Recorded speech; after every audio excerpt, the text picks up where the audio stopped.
If you are over 50, why are so many of you your own worst enemy? I've been thinking about this a lot lately, not because I want to point fingers, but because I catch myself doing it too.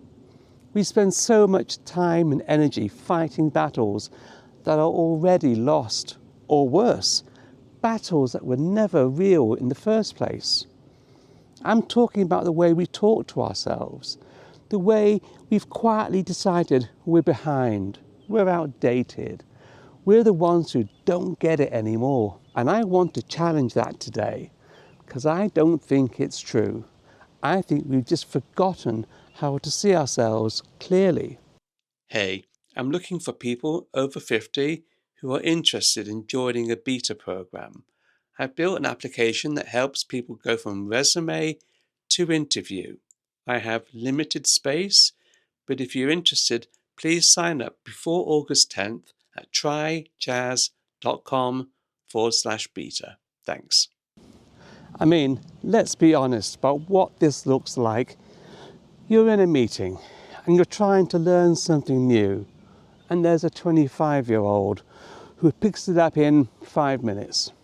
You watch them and something in you deflates a little. You think, I used to be sharp. I used to catch on fast. What happened to me? Or maybe it's quieter than that. You feel disconnected. The jokes at work reference shows you've never seen, apps you've never opened. You nod along, but inside you're thinking, I don't belong here anymore. I felt that, sitting in rooms where I understand the job perfectly well, but felt like I was speaking a different language to the people around me. Not because I was incapable, but because the culture had shifted and nobody handed me a manual for it. And here's the part that really gets me. We don't just feel this. We confirm it to ourselves over and over. We tell ourselves the story that we're the generation that got left behind, that we're too set in our ways, too slow, too disconnected. And once you tell yourself that story enough times, you start living inside it. That's the self-sabotage, not the tech gap, not the generation gap. The way we talk to ourselves about it. I think a lot of this comes from comparison. We're surrounded by younger people who move fast, who adapt fast, who seem endlessly confident. And we measure ourselves against that. But that comparison was never fair to begin with. They grew up with this technology. We grew up watching it get invented. That's not deficiency. That's just a different starting point.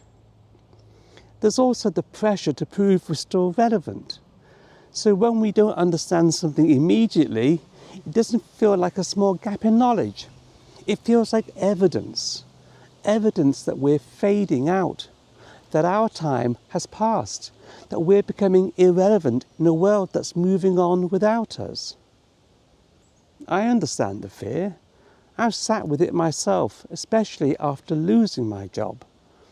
There's a specific kind of dread that comes along with being over 50 and unemployed, wondering if anyone still wants what you have to offer. But here's what I've come to realize. That fear is loud, but it's not accurate. It's just loud. So let's flip this. Let's actually look at what we're carrying, because it's more than we give ourselves credit for. Age, not as a liability, but as evidence. Evidence that we've survived things.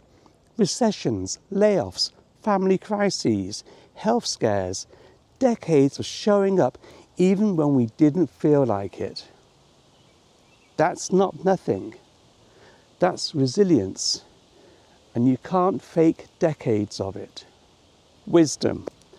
Not the kind you read in a book, but the kind you earn by getting something wrong and learning from it. We know which fights are worth having and which ones aren't. We know that most crises feel bigger in the moment than they turn out to be. Younger people don't have that yet. They can't. It only comes with time. Experience, real, hard-won, pattern recognition experience. We've seen enough business cycles, enough personal ups and downs to spot trouble before it fully arrives. That instinct is valuable even when nobody's writing a job description for it. And connections? Well, this one gets overlooked constantly. Decades in the workforce, in communities, in friendships, mean we know people in real industries who we've built trust with over the years, not weeks. That network doesn't show up on a resume, but it's one of those most powerful things we have. And here's the one that surprises people. Younger people, not as competition, but as connection.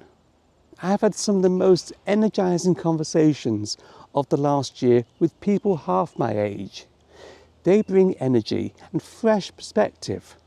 We bring context and calm. That's not rivalry. That's a partnership if we're willing to see it that way. The shift isn't about becoming young again. We can't. Or pretending we're understanding every new app the moment it launches. The shift is about changing the stories we tell ourselves. Instead of, I don't get this, it's, I haven't learned this yet. That's a small change, but in language, but it changes everything about how you approach the moment. Instead of, I'm behind, it's, I'm coming at this with different tools. Because you are. You're not starting from zero. You're starting from 30 years of judgment, patience, and perspective that a 25-year-old simply hasn't earned yet. I started learning things this year that intimidated me, genuinely intimidated me. And I won't pretend it was easy, but I stopped treating my hesitation as proof I couldn't do it and started treating it as it was a part of learning something new. But I stopped treating my hesitation as proof I couldn't do it and started treating it as just part of learning something new. That's it. That's the whole shift. We are not behind.